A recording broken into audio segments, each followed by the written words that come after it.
Bonjour à tous, c'est le 6e épisode de Nature Aventure Survie, le podcast. Nature Aventure Survie.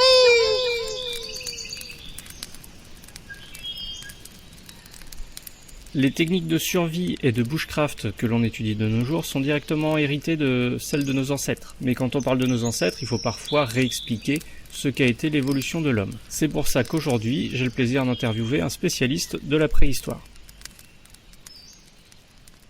D'abord, nous allons finir par mourir de soif sur ce fichu rafio. Si ça continue, capitaine, nous serons bientôt au régime du docteur Bombard. Ouais. Wilson Wilson Bonjour Jean-Luc Rieux. Bonjour, Vous travaillez au musée d'archéologie d'Île-de-France, c'est ça ? je suis responsable du service des publics, donc au musée de préhistoire d'Île-de-France à Nemours, qui est un établissement qui appartient au département de Seine-et-Marne, mais qui a pour vocation de présenter la préhistoire de la région Île-de-France. Donc vous présentez la préhistoire un petit peu au public, c'est ça ? Tout à fait, oui. J'ai un rôle à la fois d'organisation d'événements et d'assurer des visites et des ateliers pédagogiques au musée. Ça va de la maternelle au lycéen. D'accord, donc le public c'est essentiellement des jeunes ou c'est pour un petit peu tout le monde ?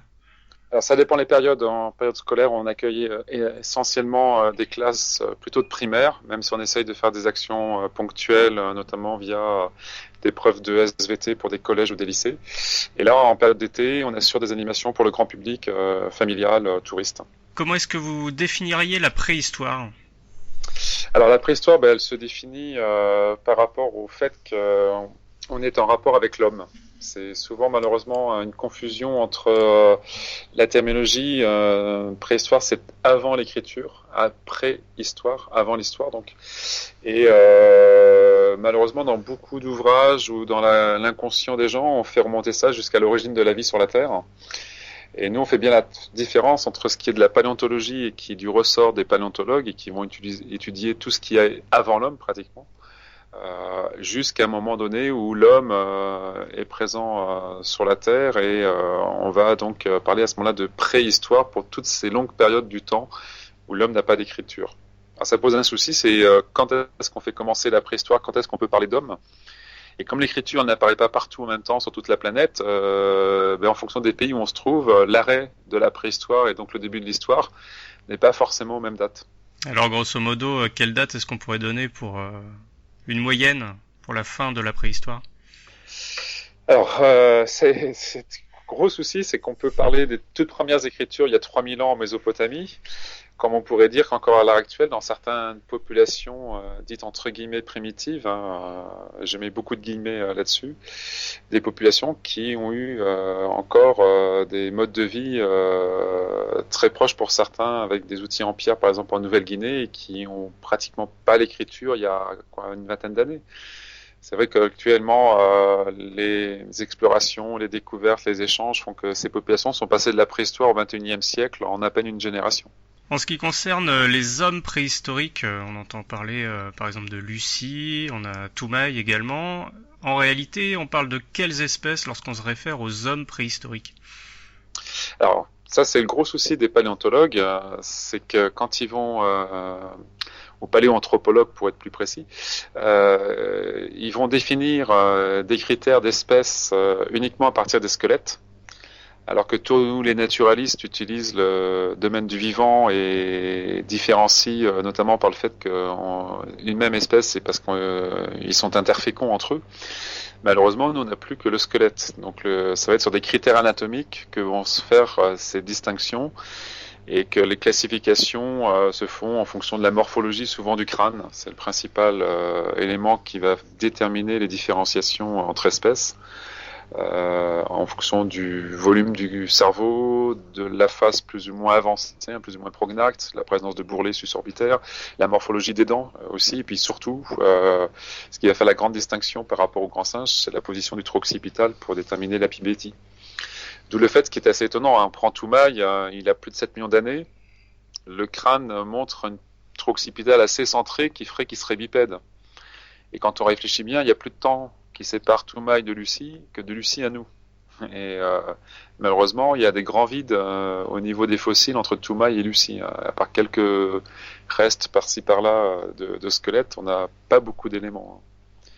Donc il y a certainement encore beaucoup de découvertes à faire, peut-être pas forcément dans les mêmes régions qu'on pensait en Afrique, puisque Toumaï en plus est au Tchad, dans un endroit où on n'attendait pas de trouver ce type de fossiles. Et jusqu'à maintenant, là, principalement depuis les années 1920, où on a ces premiers squelettes en Afrique du Sud, d'où le nom d'Australopithèque, des singes du Sud, jusqu'en Éthiopie, on a toute cette longue Rift Valley, des dizaines de squelettes qui ont été découverts depuis et qu'on a classés en différentes espèces d'Australopithèques d'ailleurs, des paranthropes, puis des Homo habilis, etc., etc. Alors juste pour faire un petit résumé, Toumaï, on a encore du mal à le classer. Ensuite, c'est quoi qui vient? C'est les Australopithèques, Homo habilis, et Tout puis à fait, ouais. c'est quoi les petits suivants? Alors, dans les Australopithèques, il faut se rendre compte que maintenant, on est à presque une dizaine d'espèces, et que même à un moment donné, on avait fait certains crânes très particuliers des Australopithèques robustes. Et même maintenant, les paléanthropologues les distinguent complètement en faisant une branche à part des ce qu'on appelle les paranthropes. C'est vrai qu'ils ont une morphologie très particulière, avec une face et notamment des mâchoires très puissantes, mais qui ont principalement servi à écraser des graminées, à broyer des végétaux. Et qu'il y a autant de différences entre un gorille et un chimpanzé qu'entre un paranthrope et un australopithèque gracile comme Lucie. Après, effectivement, on va se retrouver avec des individus qu'on qualifie d'hommes. Et toute la difficulté a été de distinguer effectivement par rapport à des crânes qui sont peut-être un tout petit peu plus gros, et le fait probablement qu'on commence à avoir de l'alimentation carnée, de l'utilisation d'outils. D'où le nom de ces Homo habilis, ces hommes habiles à tailler la pierre. Et maintenant qu'on a des découvertes d'outils de plus en plus vieux en Afrique, on se demande qui est l'auteur de ces outils. Et il est fort à parier que des Australopithèques savaient tailler des pierres, ce qui, il y a encore quelques années, n'était pas envisageable pour les chercheurs. De plus, maintenant qu'on regarde l'éthologie des grands singes, on se rend compte que les bonobos, les chimpanzés, ont toute une panoplie d'outils en bois, en pierre, qu'ils utilisent parfaitement bien.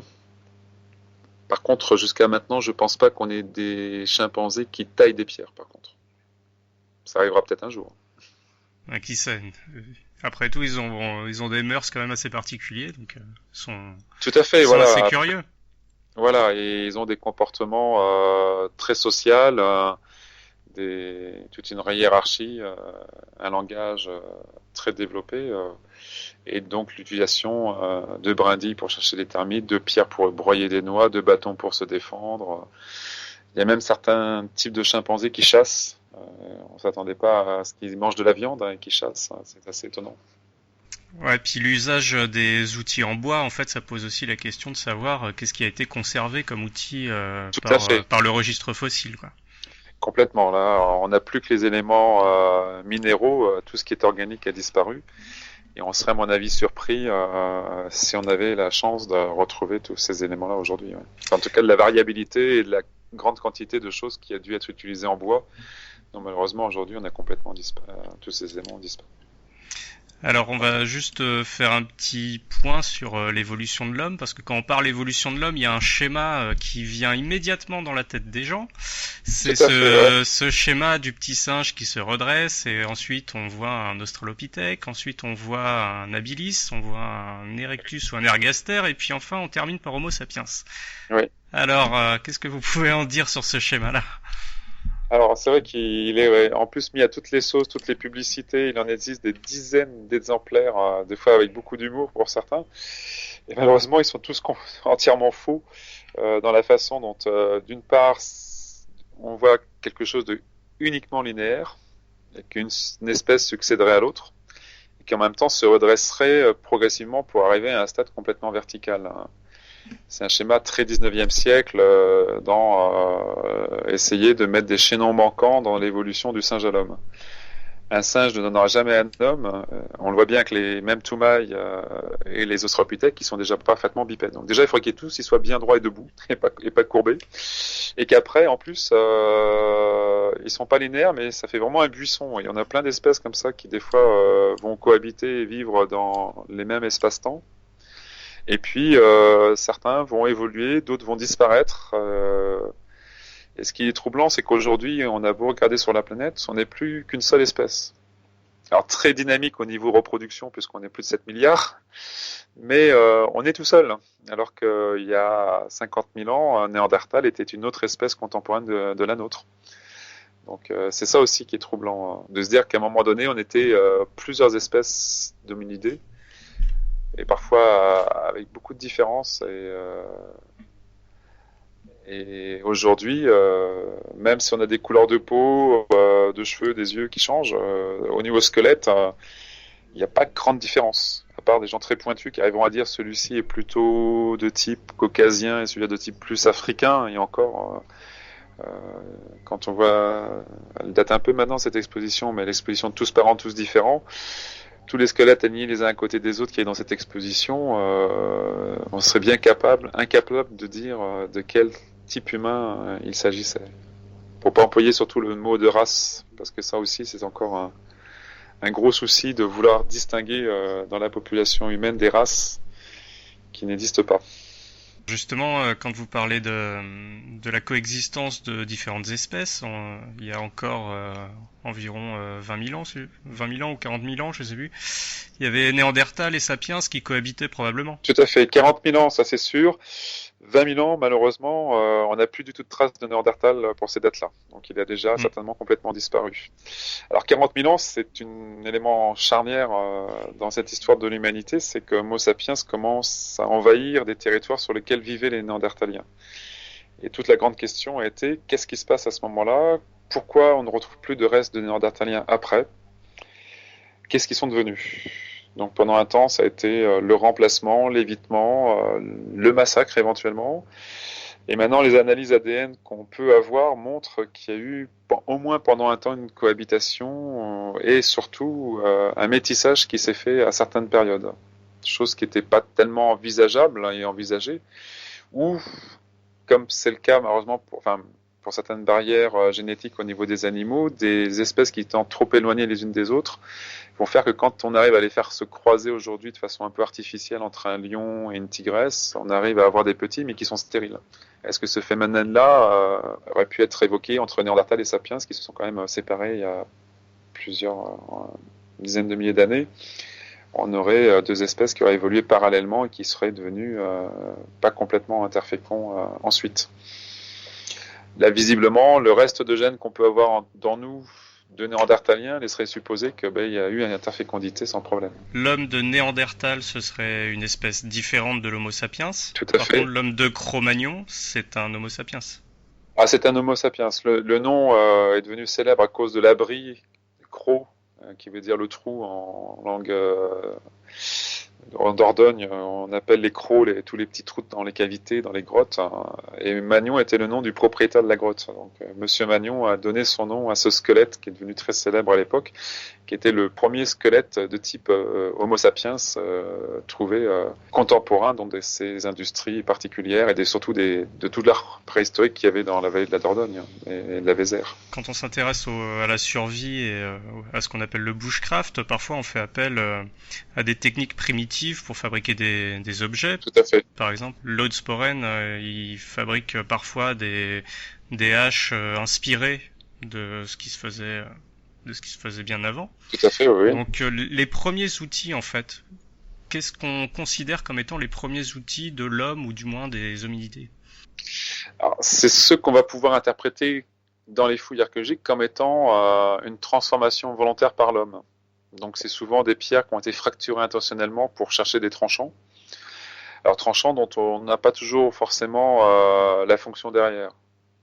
Casser un os pour récupérer la moelle, par exemple, ça c'est vrai que c'est extrêmement difficile à faire avec les dents, si on veut essayer. On n'est pas un carnivore avec des mâchoires puissantes comme une hyène pour pouvoir broyer un os.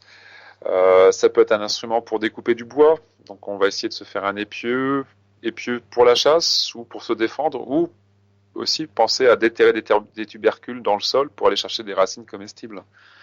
Notamment en période de sécheresse, ça peut être intéressant d'avoir un instrument, un bâton à fouir pour creuser qu'il faut appointer, découper, etc.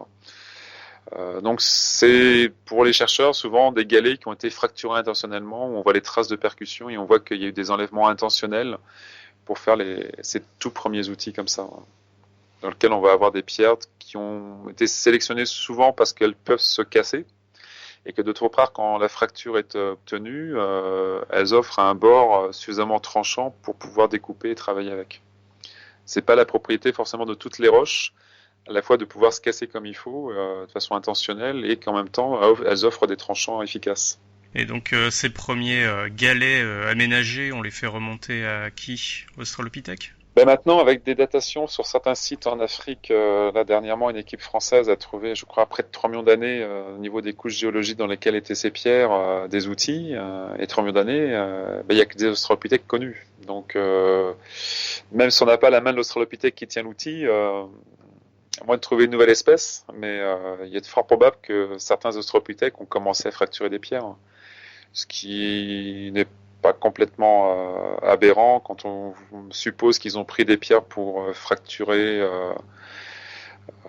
pourquoi pas des noix, des choses, et se rendre compte qu'une fois que la pierre, en tapant un peu contre une autre, elle se fracture, on obtient un tranchant, se rendre compte que ça devient un objet coupant qu'on va pouvoir utiliser et associer ça après à un travail précis. Ce qui est un peu troublant, c'est que les dents d'Australopithèque montrent pas forcément qu'il y a eu beaucoup d'alimentation carnée, contrairement aux Homo habilis plus tard. Donc il y a certainement des outils, comme je vous disais, ça peut être très bien des bâtons à fouille, on va chercher des tubercules, donc on se nourrit de végétaux mais qu'il faut déterrer. Et ça, c'est peut-être le propre de ces individus qui fait que des modifications de l'environnement et du climat demandent des adaptations pour pouvoir survivre. En milieu sec, c'est vrai que si on a beaucoup moins de végétaux à manger, il faut s'intéresser à autre chose. Autre chose, c'est soit des choses qui sont enfouies dans la terre qui résistent, type tubercule, ou alors c'est trouver des animaux déjà morts par la sécheresse ou de fauves qui ont chassé, qui laissent des carcasses, et commencer à s'intéresser à d'autres produits à base de viande. À ce moment-là, il faut pouvoir découper, broyer un os. Et ça, il faut des instruments que la main ou les dents peuvent pas accomplir, des gestes de ce type-là. Donc on a des premiers outils comme les galets aménagés, les choppers, qui sont grosso modo assez grossiers, puis petit à petit ça va se raffiner avec des tailles de silex. Qu'est-ce qu'on appelle en fait l'industrie lithique? Alors l'industrie lithique, c'est ce qu'on va définir pour une période, c'est tout ce que l'homme a produit de façon intentionnelle pour développer un outillage en pierre. Donc une industrie en pierre taillée, qui en fonction des périodes et des types humains, évolue au cours du temps. Ce qui fait qu'effectivement, on va parler de choses très simples au départ, d'industrie chopper, donc tous ces galets taillés, aménagés, ou des éclats qu'ils ont façonnés, pour après aboutir à des choses beaucoup plus perfectionnées et efficaces, comme les bifaces, qui sont vraiment un outil qui marque une très longue période de la préhistoire, avec après des techniques où là, on va chercher des produits d'éclats avec des formes particulières, on va prédéterminer quand on prépare le bloc de silex et quand on tape des enlèvements et obtenir des grands éclats ou des pointes. Ça, c'est une technique, par exemple, la méthode Levallois, qu'on connaît bien, utilisée par Néandertal. Et avec l'Homo sapiens, même si Néandertal en a fait un petit peu, c'est de la production standardisée de lames de silex. Dans un seul bloc de silex, pouvoir, en préparant le bloc, sortir à la suite 10, 15, 20 lames, qui sont autant de produits efficaces, mais qui en même temps peuvent être transformés en outils. Donc d'un support qui est une lame, elle va servir de base pour faire des grattoirs, des burins, des becs, des perçoirs, vraiment pour à chaque fois qu'il y a un besoin précis, je dois faire un trou, je dois découper une baguette d'os, il faut l'outil adéquat pour mieux travailler ces matières-là. Et donc on a le support qui en plus est léger, fin, qu'on peut transporter facilement, c'est la lame de silex. Faut pas oublier que ce sont des gens qui sont mobiles, qui peuvent pas se transporter des dizaines de kilos de pierre avec eux. On produit quelques lames, on les utilise sur place et quand on part, on en prend quelques-unes. Quand on arrive à l'endroit, on a ce qu'il faut pour travailler et on trouve la matière première pour continuer à en produire d'autres. Donc souvent, ce qui est bien pour les archéologues, c'est que sur un chantier de fouilles, on va trouver quelques lames de silex qui sont pas locales, que certainement les restes de ce que les gens ont amené avec eux. Et toute la logique d'un archéologue, c'est se dire, tiens, ce silex, d'où il vient, pour savoir d'où viennent les gens, ou avec qui ils ont échangé éventuellement. Et petit à petit, reconstituer ainsi des cheminements de migration de population sur un territoire, en fonction à la fois des points d'eau qu'ils trouvaient, des grottes, des gîtes de matières premières, et comment tout au long de l'année, ils vont se déplacer sur un territoire précis qu'ils connaissent, et qui savent qu'à tel endroit, à tel moment, il y a telle ressource alimentaire ou telle ressource en matière première accessible.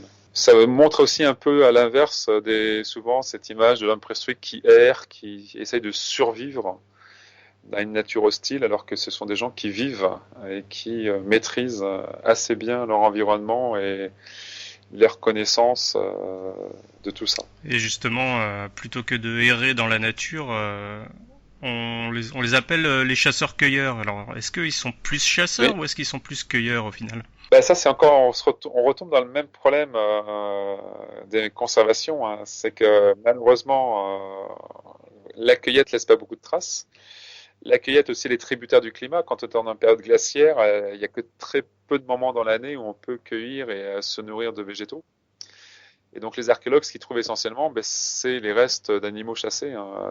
Même si parfois, sur certaines traces d'outils en silex, on voit qu'il y a eu de la découpe de végétaux, mais à part éventuellement quelque chose qui va plus se carboniser et conserver, de type noisette, des choses comme ça, on n'a pas grand-chose, comme on pourrait dire, à se mettre sous la dent hein, pour ces périodes-là. Alors là, bien sûr, on parle de périodes de chasseurs-cueilleurs. Pour des époques un peu plus récentes où l'homme va être agriculteur-éleveur, on a des nouvelles façons de vivre et une conservation des fois un peu meilleure et des traces qui montrent qu'il y a une part de production déjà d'alimentation via l'agriculture, mais aussi de cueillette. Et ça, on en a un peu plus de traces pour des époques récentes. Pour revenir sur les outils, donc il y a un outil qui est très célèbre, un outil de silex généralement, le biface. C'est un peu le couteau suisse de la préhistoire, c'est ça? C'est vrai que cet instrument qui est pas extrêmement difficile à façonner, hein, puisque si on a le bon bloc au départ, on fait des enlèvements alternativement d'un côté et de l'autre, d'où ce nom de biface taillé sur les deux faces, pour dégager un objet qui a souvent une forme assez géométrique. Déjà, il y a une recherche de la géométrie dans la pierre, certain esthétisme dans certains cas même, on voit qu'ils ont des choses assez bien faites. Et il y a un tranchant périphérique sur le bord et une pointe souvent dégagée. Donc effectivement, il tient assez bien en main, il a des côtés tout coupants mais aussi raclants, parfois perforants pour certains. Donc c'est vrai qu'on l'associe assez vite à un instrument polyvalent, facile à transporter, à manier, qui peut découper, percer, gratter, scier. Donc un peu, effectivement, entre guillemets, le couteau suisse préhistorique. Et ça, il est façonnable uniquement dans le silex? Alors non, le silex, c'est une matière première abondante et fréquente dans nos régions, mais il y a des pays ou certaines régions en France où il n'y a pas le silex et ils ont quand même taillé des bifaces. Il y a de très beaux bifaces en Afrique dans des roches basaltiques, volcaniques qui se taillent et qui permettent de faire des objets quand même efficaces. Et c'est un objet effectivement qu'on retrouve pratiquement sur tous les continents. Il n'y en a pas beaucoup en Asie, bizarrement, mais c'est un instrument marqueur d'une très longue période du Paléolithique, hein. Essentiellement Homo ergaster et erectus, même si Néandertal a fait des petits bifaces parfois encore, c'est assez marrant. On part d'un bloc de silex, on le taille, donc ça produit des éclats, ça produit des chutes, et petit à petit, il me semble que nos ancêtres commencent à récupérer ces chutes. Oui, alors c'est vrai que ça peut être aussi complètement opportuniste, hein. Le biface, effectivement, le façonne, mais il y a aussi des éclats qui tombent et qui sont tranchants, qui peuvent être utilisés, bien sûr, hein. D'ailleurs, c'est un peu le souci aujourd'hui, c'est qu'on a des collections anciennes où les gens ont ramassé les belles pièces et les beaux bifaces sans s'intéresser à tout ce que les déchets qui pour eux n'étaient pas intéressants, alors qu'aujourd'hui les préhistoriens conservaient vraiment tout quand ils ont la chance de trouver des ateliers de façonnage, de fabrication de bifaces. Et effectivement, on a les phases de préparation et on s'aperçoit que certains des éclats ont parfois aussi été utilisés, hein. C'est vrai que ça serait aberrant de penser qu'on fait qu'un seul outil, qu'après tous ces déchets qui sont pourtant qui offrent des parties tranchantes peuvent être facilement utilisés. Un peu comme avec les choppers, hein. Souvent on s'intéressait aux choppers galets taillés sans regarder les éclats des chutes qui en provenaient et qui pourtant sont aussi une matière première intéressante. Alors il y a un autre outil en silex, moi qui m'a toujours fasciné. Alors outil, je sais pas si on peut vraiment dire que c'est un outil. C'est ce qu'on appelait les feuilles de laurier. Alors tout à fait, oui. Alors ça, c'est un outil typique de l'Homo sapiens, hein, en plus qui est très marqué culturellement sur une période assez courte dans le temps, qui correspond au maximum glaciaire qu'on appelle le Solutréen. Et chose étonnante, c'est le raffinement du biface poussé à l'extrême. jusqu'à en faire une feuille de 5 mm d'épaisseur, parfois de très grandes dimensions. Il y a un site, Volgu, je crois, qui est en Saône-et-Loire, hein, qui a livré de très grandes feuilles. C'est un peu le chef-d'œuvre du tailleur, quelque part. C'est extrêmement difficile à tailler. Il y a peu aujourd'hui de personnes qui arrivent à refaçonner de la même façon. Donc effectivement, cet objet-là qui pourrait être un très beau couteau, hein, mais on l'utilise pas tous les jours, enfin, ça semble étonnant. En tout cas, certaines grandes feuilles de laurier font plutôt un objet de prestige qu'on porte ou alors qu'on utilise peut-être dans certaines pratiques. Alors, je vais pas parler de couteau sacrificiel parce qu'on en a aucune preuve, mais ça peut être pour certaines cérémonies de rites ou autres. Qu'il y a ces objets-là. Ouais, parce que c'est quelque chose de vraiment impressionnant, parce que on se dit que c'est quand même taillé dans de la roche, dans du silex, et ça pourrait être transparent, quoi, tellement c'est fin. Alors, dans certains cas, oui, le silex peut être translucide, et puis ça tombe par terre, ça casse. Ouais, le silex étant assez proche du verre, plus on va l'affiner, plus il y a des risques effectivement de brise et de casse de ces objets-là. Alors c'est marrant parce que comme c'est le maximum de l'époque glaciaire, jusqu'à il y a quelques années, on pensait pas qu'il y ait des sites solutrains au nord de la Loire tellement il faisait froid à cette époque-là que la banquise était quasiment à hauteur de la Grande-Bretagne. Et là, on a 2 sites en Île-de-France qui ont livré des morceaux de feuilles de laurier. Donc il y a eu des incarstades de solutréens qui sont partis un peu plus au nord, peut-être à la faveur de certaines conditions un peu de radoucissement de climat, et qui ont taillé quelques feuilles de laurier dans le bassin parisien. Et notamment, voilà, pas très loin de Nemours, il y a un site qui a livré même des genres de structures un peu d'habitat, des bois de rennes qu'on a retrouvés, donc montre bien les conditions froides de cette période-là, avec le renne présent. Et des tailleurs de feuilles de laurier, alors brisées sur place. Et évidemment, on a uniquement les ratés de production, ce qu'ils n'ont pas réussi à tailler jusqu'au bout et qui ont cassé en cours de fabrication. Une autre maîtrise qui a été quand même capitale dans l'évolution des espèces, c'est quand même l'évolution des techniques de feu. Je suis désolé. C'est la fin de cette première partie d'entretien avec Jean-Luc Rieux. Dans le prochain épisode, nous aborderons la question du feu, en quoi est-ce que cela a été décisif pour l'évolution de l'homme. Il nous expliquera également quelles activités il propose au musée pour le public, ainsi que un petit conseil de lecture comme d'habitude. En attendant, vous pouvez nous retrouver sur notre page Facebook Nature Aventure Survie ou sur le blog officiel natureaventuresurvie.blogspot.fr. N'hésitez pas à laisser un petit j'aime ou un commentaire pour m'encourager à continuer ces podcasts. Bonne fin de semaine et bon bushcraft!